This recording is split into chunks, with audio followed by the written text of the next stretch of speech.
Hello and welcome to the Aquarium Dilemmas podcast. I'm your host, ScienceGal Aquatics. I'm Kerri, and this is my co-host, Jesse. Welcome to the latest episode of Aquarium Dilemmas.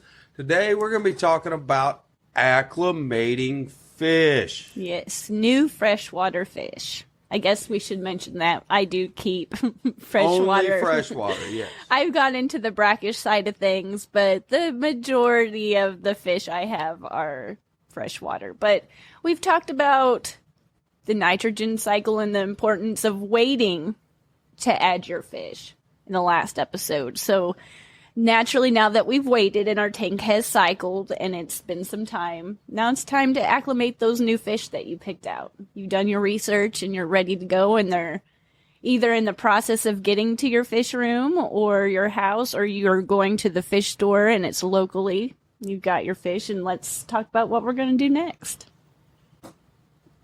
Well, there's a couple different trains of thought in that matter. Mm-hmm. Well, kind of, let's start from the beginning. I would assume, like, why is it important to even acclimate them? Stress. Mm-hmm. I think the thought is to try to keep the parameters and get them used to things and keep them as close to possible, and acclimating that is the way to do that. And it's an important thing to do. You shouldn't skip it.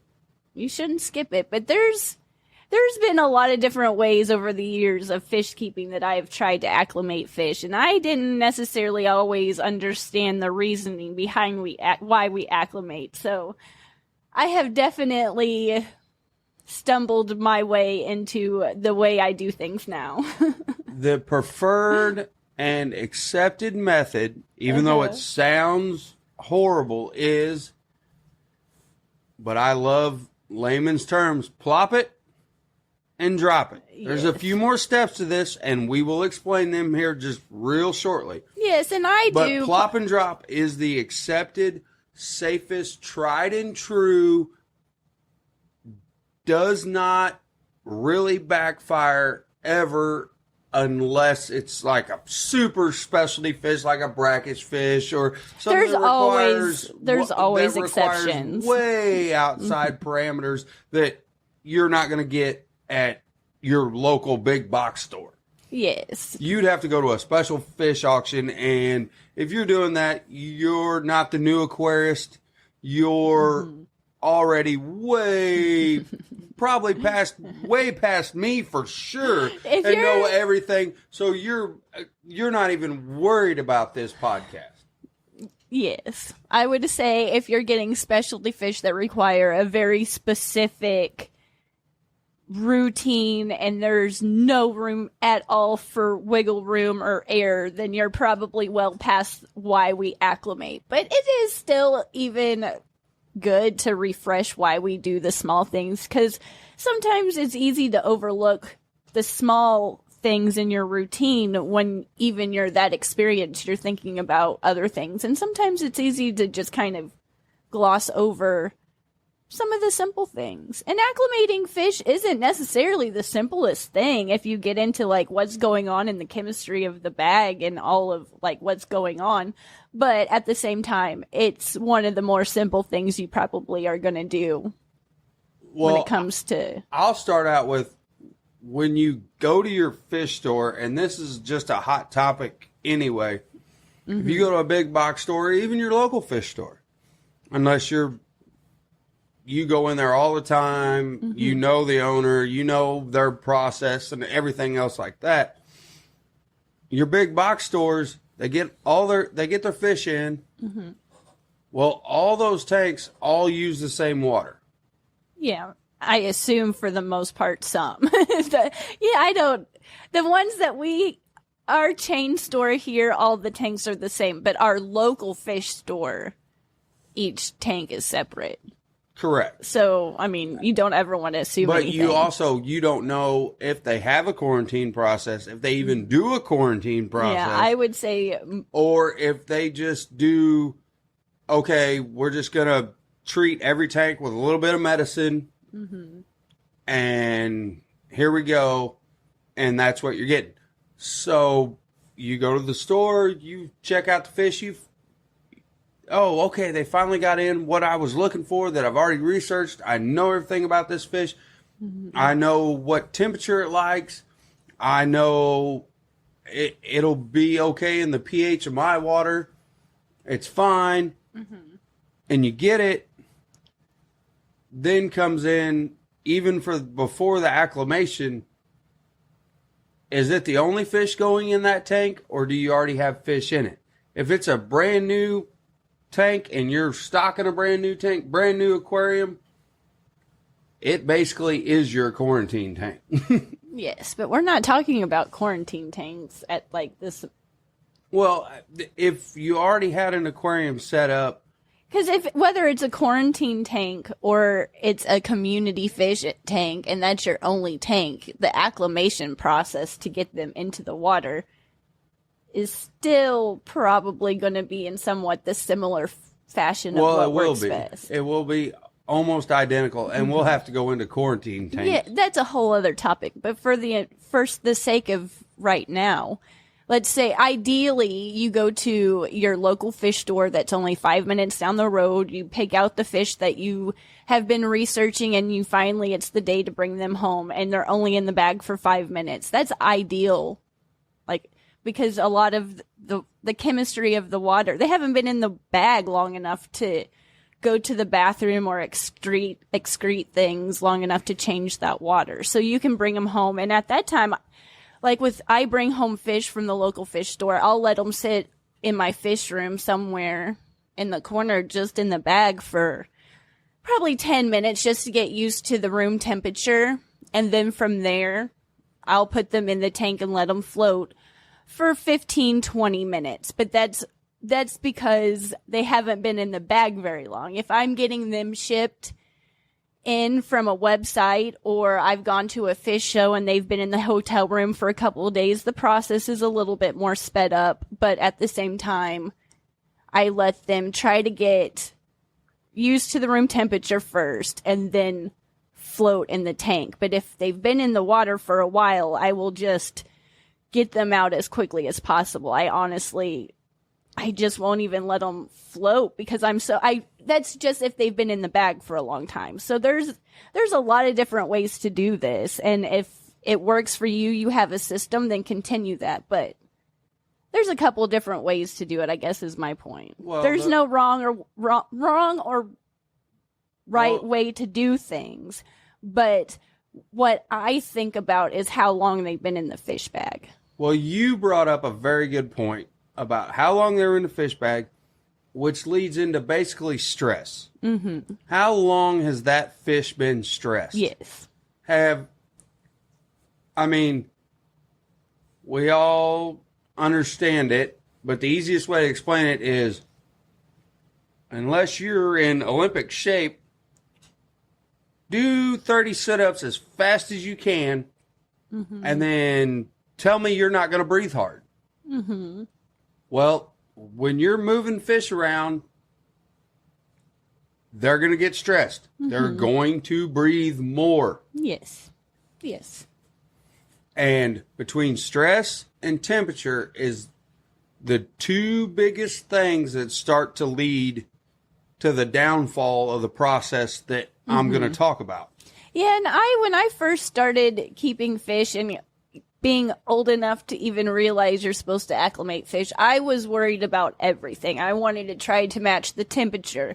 I wanted to match the pH. Just anything and everything you could possibly want to match, I would want to try to match it. So I would bring them home from the fish store. I would open up the bag and I would slowly dump a scoop worth of water from my tank into the fish bag that they were in from the store.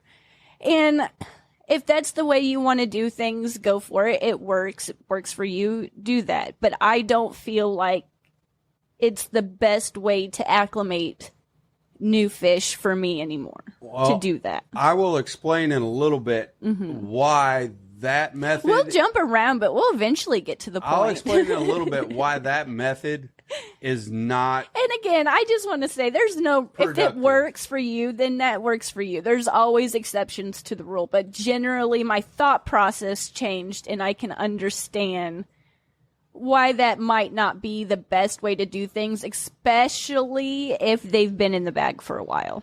Well, back to the tried and true, most effective method of the plop and drop. Basically, step one, ScienceGal Kerri explained it already. Step one, no matter whether it got shipped to you or you brought it from your local fish store, we're going to get the temperature as close as we can to the temperature in the tank. That's my main concern now. That's really all I worry about is the temperature. So if you drive from your local fish store and it's only 30 minutes away, nobody lives really 5 minutes from their fish store, but but in a perfect world for us, that'd be great. Ideally. Anyway, you drive 30 minutes there, 30 minutes back, you got your fish, you come home, they've been in the car with you, they're fine. Take them out, take them in the bag. Unless you have a specialty fish store, they're just going to put them in a bag, put a little water in it, put the fish in it, wrap it up. It's going to have X amount of oxygen, X amount of water. Well, and two, some places will put extra oxygen into the bag too. Yes, so correct. And take it out, take your bag. Side note, that's harder to put a fish in a fish bag than one would think it is, and just do that just right. That's off topic, but that's harder than one. That's harder than it looks. Yes. Continue. Yes. Take your bag out. Go over to your tank. You already know the species of fish you have. Hopefully, you've already your tank, whether it needs a heater, doesn't need a heater. We've talked in other episodes like goldfish, koi. They really ain't going to need a heater. Well, there's quite a few, but keep going. But most of your fish, 70-ish, is like the general accepted norm. And a pH of 7 is about the norm.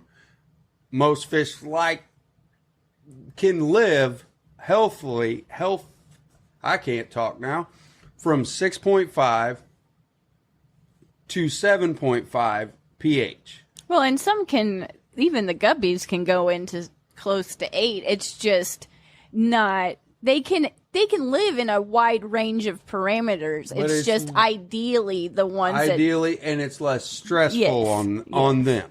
Yes. So you take your bag out, you put it in your fish tank and let it float. And this comes that 20-minute time period. And it's not a magical 20 minutes. It's like, poof, it's done. But it's not poof, it's done. It's you want that water and your water to meet, and they will either one will start to warm the other up or cool the other down, depending on. Yes. So you're going to get closer in temperature parameters. Yes. And that's the goal. And temperature doesn't affect pH at all. Temperature only affects the respiration of the fish. So the higher the temperature of the water that your fish is in, it's going to breathe more. Yes. And thus it is going to make more waste, basically. Well, it's going to go to the bathroom, and then it's going to excrete CO2. Yes, because a fish is cold-blooded, and it takes the oxygen in through its gills, into its blood system, and lets out CO2. Yes. But what is affected by the fish breathing is the pH. Yes. Well, and also, you're going to probably get to that point, but because there's CO2 in the bag, that ammonia in that fish bag is less toxic to that fish because of that CO2 being in the water. But once you open that bag. That's the That's why you don't, when you are letting them float and you just bring them home or you just get them in the mail, don't open the bag. Yep. Keep it closed and let them... And just float the bag. Either put them in the water and let them float, or like I do, kind of keep them at room temperature for just a little bit if you have the time, if they haven't been in there for that long. Yeah. And that comes to the controversy of you have your normal fish bag and you have a breather bag. Yeah. It is a big controversy of whether you should or should not float a breather bag. A breather bag allows CO2 to pass out and oxygen to pass in because it is a permeable surface. Membrane surface. I'm not really sure technically what it's called. Permeable membrane. Yeah, it's something. And breather bags were kind of a new thing. And I when I first saw them, I think I got them. Got a shipment of fish in. I ordered fish, and that was the first time that I had seen them. And I really didn't give it that much of thought, honestly. I was just like, oh, that's new. And I floated them, and I didn't know any better, and everything turned out fine. But that might not always be the case. So just kind of be aware that this could, and like I said, we don't know if it's, it's a debate for a reason, but it's just nice to know. Yeah, it's nice to know that, hey, this is how this works versus the typical fish bag you see fish in that has air in it. Because a breather bag, if you don't know what it is, there's no air. It's just water, and the knot is right there, so there's no air. There's no air. It's just water in your fish or shrimp or whatever you're ordered. Yes. Or bought. Correct. The controversy over that is that if you put the breather bag in water, set it in your tank, then it can't breathe. Some people say it's fine because half the bag is still exposed. I'm on the train of thought that if you don't just throw it in your tank and you gently set it, then yes, half the bag will still be able to breathe because you haven't splashed a bunch of water over it trying to close those very, very small holes in that membrane. However, that being said, if you have a breather bag, all the steps are going to be still the same. You're just not probably going to set the bag in the tank. You're going to set the bag next to the tank and let it warm up to the same temperature of your fish room. Some fish rooms are heated. Your house obviously is heated. So it's going to get to at least room temperature. So unless you have bought a fish that needs way high temperatures, it's going to be close to the temperature of your water. And I've seen these back, like I've gotten them in, I've seen them now a few times now. And like I said, I've looked into it now more. I kind of know what's going on, but there's still, I don't know there's no wrong way to do things, whatever works. But if you're aware of what's going on and how the technology works, then.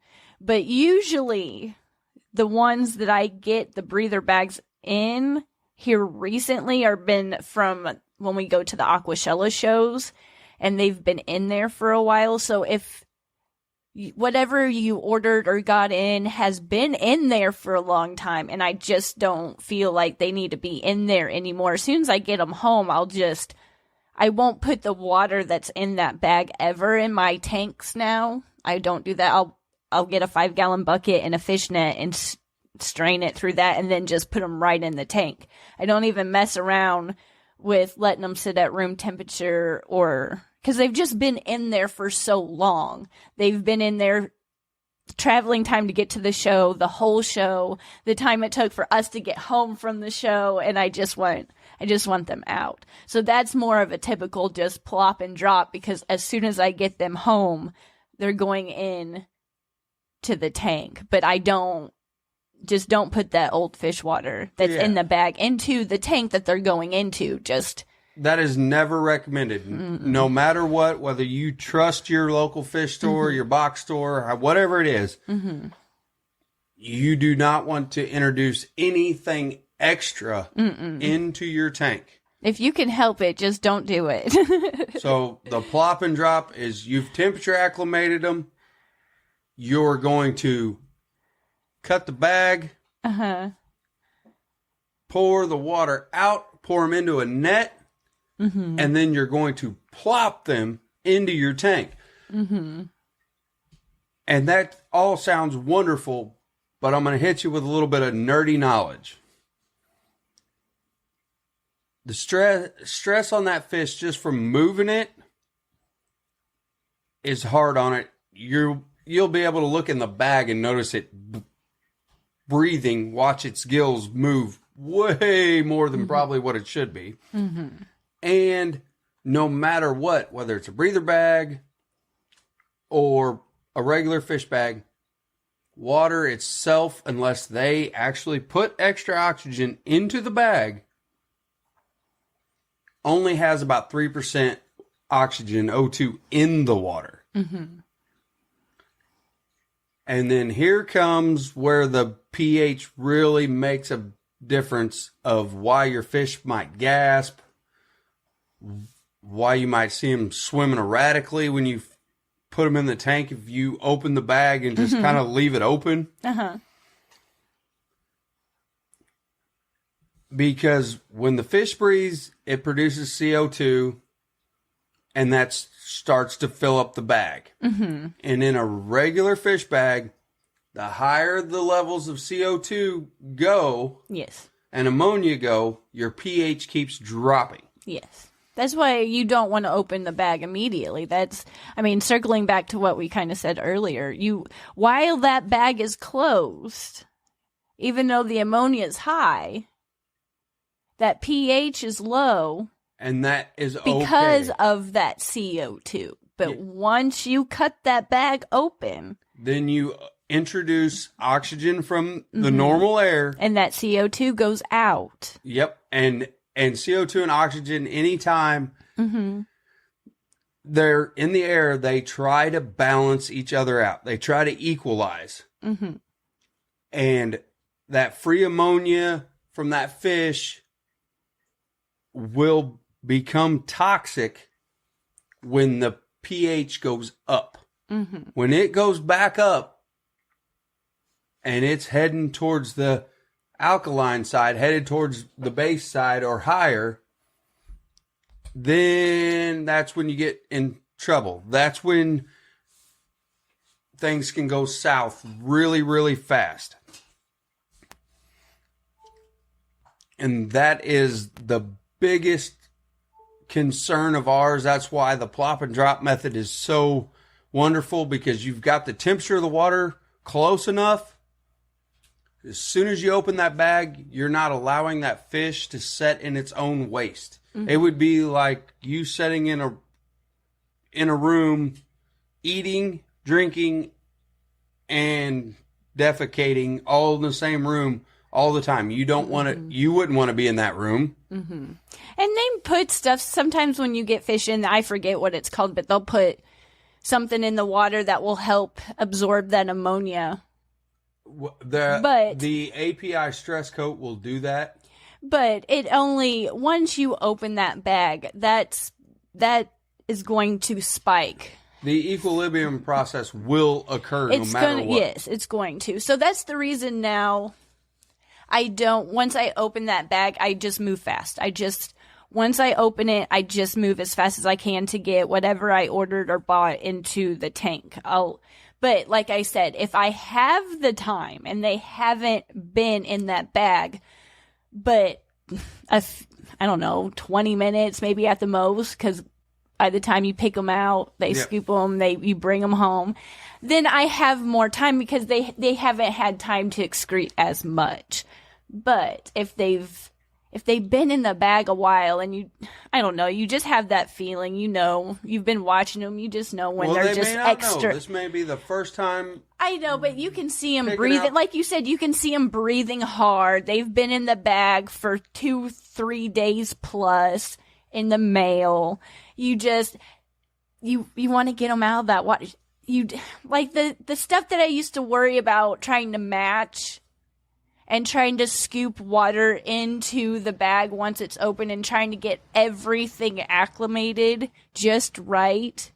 If they've been in that bag for a while, I don't want to try to get them acclimated to ammonia levels because all ammonia levels is bad. Exactly. I don't want to try to take the time to get it acclimated to nitrates and nitrites because I just want them out of the water. The pH is...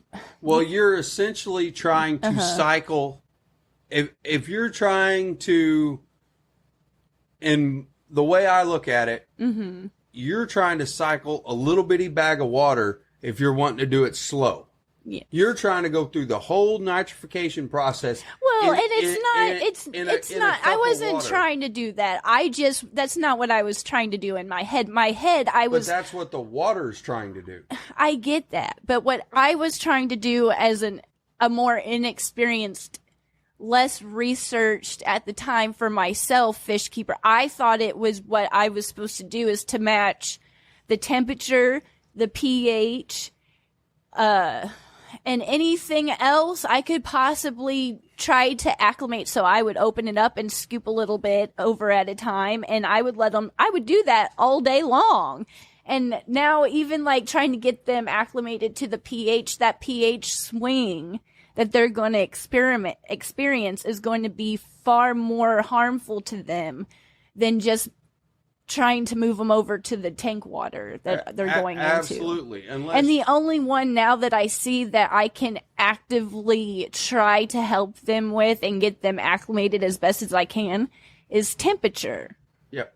Yeah, the pH swing is big and it means a lot, but the pH swing that's going to happen in that bag, if you open it and just leave it open, is going to be way further than probably, I'm going to say 90% of the time, your tank pH. But again, that's only if they've been in the bag long enough to excrete something. If they've only been in the bag 5 minutes, they're not going to have time to excrete enough. True. If they've been in overnight shipping and they... it's taken, or they got lost in the mail and they've been in the mail for a week. It's just I would say if they've been in the bag for over a full day, then. So then, according to your opinion, which I am, and I could be completely wrong. And again, I'm dealing with smaller fish. If you went to the fish store and you got an Oscar that's 8 inches big or something, that fish is just going to produce more. So I would say you still want to get that fish out as quickly as possible because it's just going to excrete more. It's a bigger fish. If I brought home one guppy, he could sit in the bag all day. It's just not going to... So, again, you have to do your research. You have to know what you're getting. But ideally, you're only going across town to get your fish, and you've researched your fish, and your tank is as close to the breeder, the person you're getting it from, the fish store. It's close, to the general So parameter. all you really have to worry about in that moment acclimating that fish to is temperature. But... if your fish has been in the mail for a while and it's been shipped, packed, and shipped across the country, then you have less time to worry about it. So, again, ideally, if I have just gone to my local fish store, I'll let it sit in the bag and get used to the temperature of my fish room, and then I'll get it used to the temperature of my tank, and then I'll drain it and put it in the aquarium. But if I'm getting it from Aquashella and I've gone on an airplane ride and a day car ride and it's been shipped in the mail, then as soon as I open the box, I take it out of the fish bag, get rid of that tank, that bag water, and then just let them enjoy their new tank. I don't take as much time to acclimate them. But if I'm dealing with something that's going into a brackish tank, I used to drip acclimate the best I knew how. I didn't do it probably correctly, but I attempted to.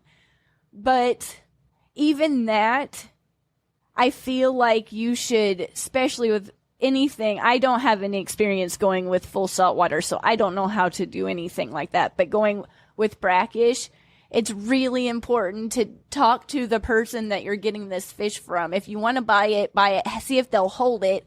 So then you have time to get that salinity, that specific gravity just right before you bring home that fish, because that drip acclimation process that I did on that freshwater lionfish was stressful for that fish. It was stressful for me. I don't know if it did anything any favors. But again, at the same time, if that's what works for you, there's always specific specialty fish out there that might be the only way to do things. So just, I guess our point is there's just do your research and plop and drop. Go, unless if it's a specialty fish, you already know it's a specialty fish. Yeah, They're you already tell know you it's a specialty fish.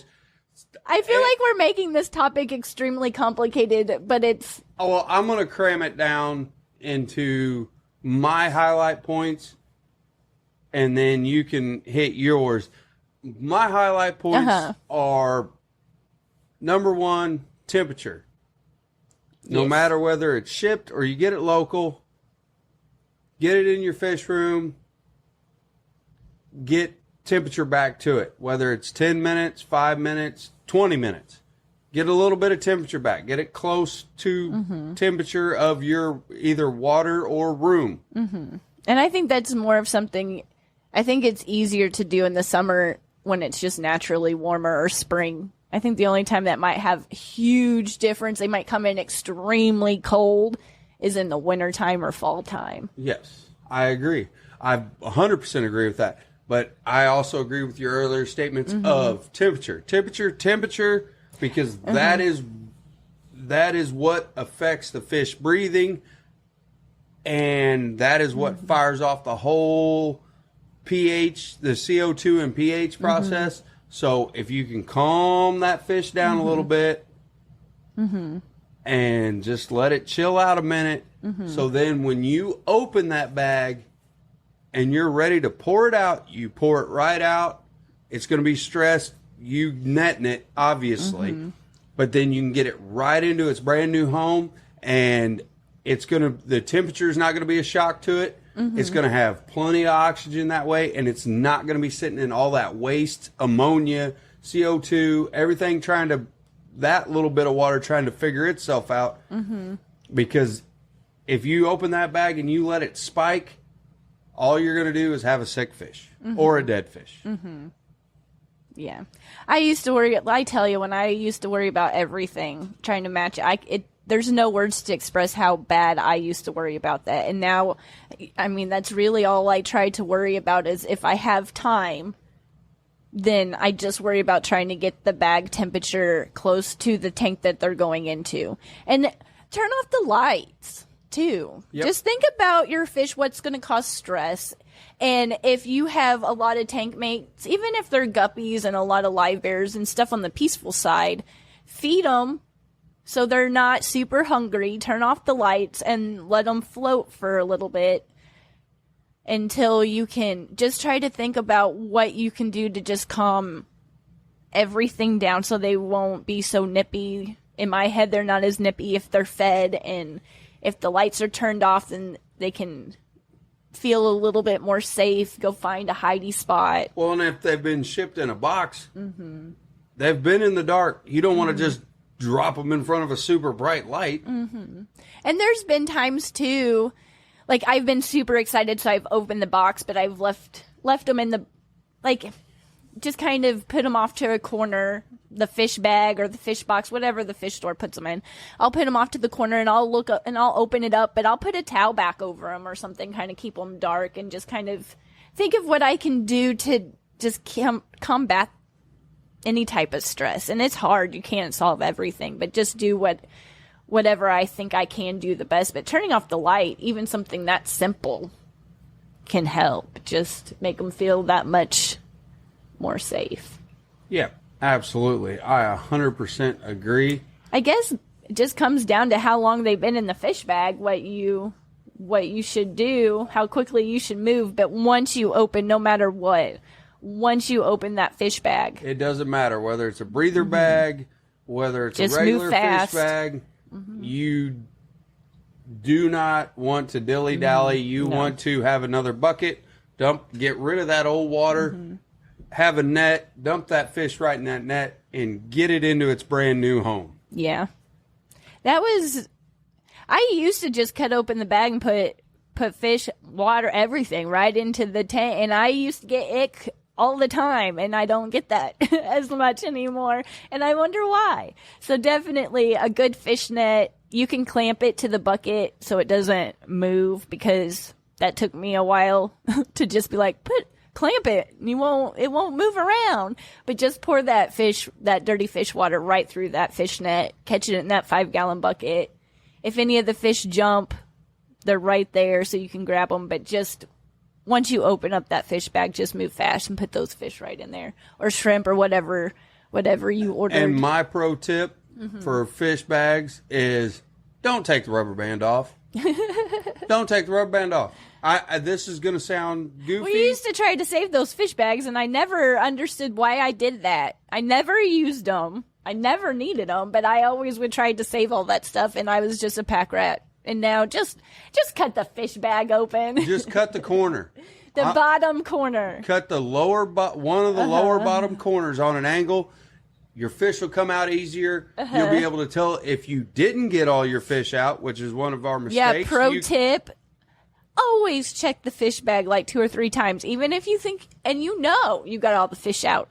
Check the fish bag. Yeah, if you want to hear some more of our mistakes, check out our mistakes episode. Goodness. But that is my pro tip. Don't take the rubber band off. Cut the corner of the bag. Fish will come out a lot easier. You'll be able to check the bag easier. Everything will just go a lot faster. Yes. So I guess just kind of wrapping up, it's not that hard of a process. We probably made it way more complicated, but it really just comes down to temperature and how long your fish has been in that fish bag. The larger the fish, of course, the even less time you have. Or if they packed a whole bunch. If you have like 100 small tiny fish in one big fish bag, you probably have a little less time too. But yes, just if you have the time and you just got them locally, let them acclimate to room temperature for 10 minutes or so, then move them over to your tank and let them acclimate to the fish tank water there. But let them float for 15, 20 minutes. There's no magical time. Just you can feel the temperature of the water in the bag and the temperature of your tank water. You can kind of feel that to see if it's close, if they need more time. And then cut the fish bag open, drain the water, and put them in there. If they've been in there for a while and you don't have that much time, but you feel like they're still in pretty good shape, then let them float. Take them out of the box and just let them float for 15, 20 minutes too, and do the same process. But if they've been in there for a long time, they're gasping, their fins are clamped, and they look like they have the beginning stages of fin rot or fin burn, they just don't look too good. Just open the bag, get them in the water. Don't worry about it. Just get them out. Everything, trying to acclimate them just right at that point is probably going to just do them more harm, in my opinion, than good. So, just kind of... Well, if they're already gasping, then that's a whole nother topic. If they're already gasping, you're on your last leg of the journey here before really bad stuff is imminent. Well, do you have anything else to kind of add to that? Do you think I made them more confused than ever, and you can explain it better? No. Again, temperature, and just once you open that bag, get them in the tank, because there is a lot going on in that bag, chemical wise, that I would love to explain to everybody, but it will take like 4 episodes. Because that's way into pH we'll get there. And KH and GH and all kinds of other stuff that goes into it. the ammonia, I mean, you're really dealing with a lot going on in a little bitty container. Mm-hmm. And you're needing to get all those fish out of that container and into a bigger container. Mm-hmm. So the easiest is temperature and not allowing that process in that fish bag to keep going once you open it. Because once you open it, it's a done deal. Yeah. And like I said, over the years, I've acclimated fish a lot of different ways, and I feel like a lot of the ways were probably not the best. I went from, like I said earlier, I'd have the fish in the fish bag. I would open the bag. I would scoop scoops of water in there all day until I felt like they were good.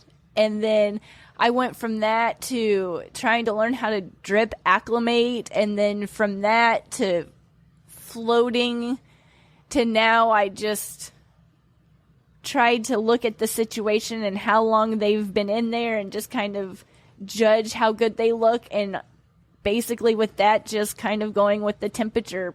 And I don't worry about anything else as much. Well, so, your method now is pretty much... I just want to get my point across, I guess, as I've done a lot of things. Drop. She's a and it comes drop. down to temperature, acclimate them, and plop and drop. Plop and drop, again. She's a plop and I drop. hope that this helped you in some way.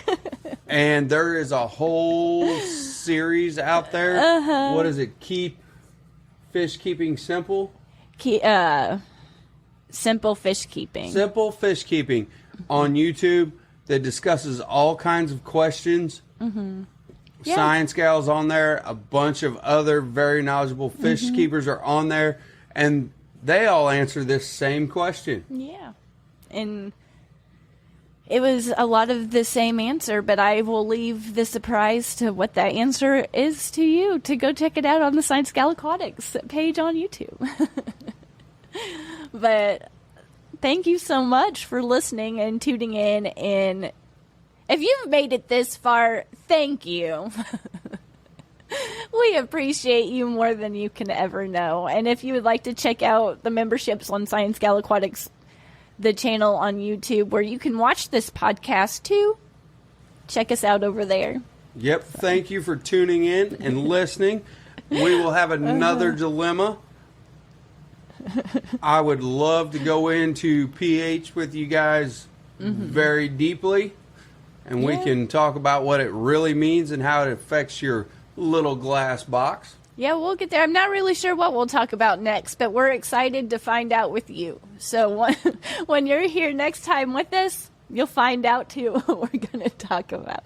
But there's a long list of problems, issues, dilemmas, and that's what makes this hobby so enjoyable, because there's so much to learn. It's fascinating to learn, and it's just a really relaxing, rewarding hobby with fantastic people. So I appreciate you so much. And again, thank you for listening. And I hope that this helps your next acclimation process easier. Thank you. I hope. Thank you. Bye.